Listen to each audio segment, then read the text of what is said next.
হে everyone, তো অনেক দিন পর আবার ব্লগ স্টার্ট করছি। তো ব্লগ স্টার্ট করার একটা স্পেশাল কারণ আছে। তো কারণটা কি তোমরা কালকে জানতে পারবে, মানে আজকের ব্লগে তো আর বলবো না, রিভিল করবো না, এটা কালকের ব্লগে জানতে পারবে। তো again welcome back to my channel. তো চলো ভিডিওটা শুরু করা যাক। আর এতদিন করিনি, কি আর বলবো, যাই হোক। তো চলো আজকের থেকে আবার নতুন করে ব্লগ স্টার্ট করছি। তোমরা যারা আমাকে সাপোর্ট করছো বা করে যাচ্ছ অবশ্যই সাপোর্ট করো। তো চলো এখন কি করছি না করছি তোমাদেরকে দেখাচ্ছি। আর হ্যাঁ, সকাল থেকে আমি ভিডিওটা স্টার্ট করতে পারিনি, মানে কাজের অনেক ঝামেলা ছিল তার জন্য। তো চলো এখন দেখাচ্ছি কি করছি। তো এই যে এখন আমি ঘরটাকে গুছিয়ে নেব সুন্দর করে, যেহেতু কালকে আমাদের ঘরে অনুষ্ঠান আছে। তো কিসের অনুষ্ঠান আমি কালকেই বলবো, রিভিল করব। তো চলো ঘরটাকে একটু গুছিয়ে নিই, কাপড়গুলি গুছিয়ে নেব। আর এখানে সোফা টোফা সুন্দর করে সাজিয়ে নিয়েছি, এগুলি সব গোছানো। তো চলো গুছিয়ে নিই, তারপর তোমাদের সাথে কথা বলবো। হে গাইস, তো অনেকক্ষণ পর আবার ব্লগ স্টার্ট করছি। দেখে বুঝতেই পারছো যে সন্ধ্যে হয়ে গেছে। এই যে দেখো রাতের পুরো অন্ধকার।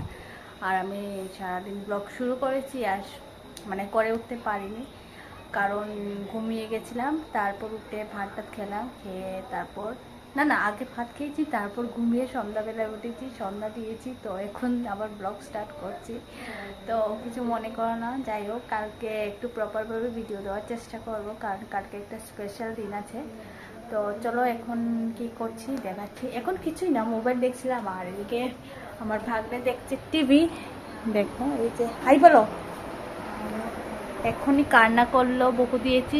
বকার কারণটা হচ্ছে এই যে, কোথা থেকে রং নিয়ে এসে দেখো পুরো কার্পেটে দাগ দিয়ে দিয়ে এবিসিডি লিখেছে, আর পুরো কার্পেট ভরে দিয়েছে, কি আর বলবো। আর এদিকে ও কার্টুন দেখছে, এই যে ভাল্লুক।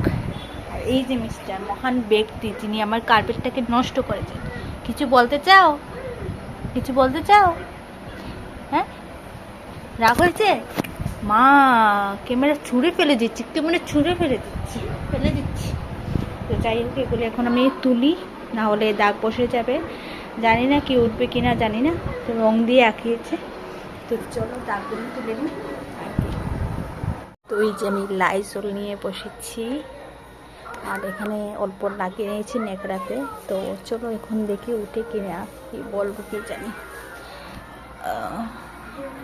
না, উঠে যাচ্ছে, থ্যাংক গড উঠে যাচ্ছে রঙগুলি। এখন না তুললে হয়তো উঠলো, না হলে এটা তো এক্ষুনি করেছে, আর আমি এক্ষুনি তুলে দিচ্ছি। তো চলো এগুলি সব তুলে নিই। দেখো পুরো কার্পেটে অবধি পুরো দাগ দিয়ে দিয়েছে। তো চলো এগুলি তুলে নিই। তো এখন আমি বসেছি নেল পলিশ পরতে, কারণ কালকে সময় পাবো না, অনেক লোকজন আসবে তার জন্য। তো চলো নেল পলিশটা পরে নিই, এই যে পায়েও পরে নিয়েছি। তো এখন আমি চলে এসেছি রান্না করব। তো এখানে আমি মশলা পেস্ট করে নিয়েছি, পেঁয়াজ, রসুন আর আদা। তো কি রান্না করব দেখতে থাকো। পটল আলু দিয়ে একটা মানে চিকেনের মতন রান্না করব। তো এখানে ভাত টাত কমপ্লিট। তো পটলগুলিকে আমি এখন ভালো করে ভেজে নেব। তো চলো আজকের ভিডিওটা এটুকুই। যদি ভালো লেগে থাকে like, comment and share, subscribe করতে ভুলো না। আর কালকের ভিডিওটার জন্য তোমরা ওয়েট করো, পরশু দিন ছাড়বো খুব ধামাকাদার ভিডিও। তো চলো, থ্যাংকস ফর ওয়াচিং।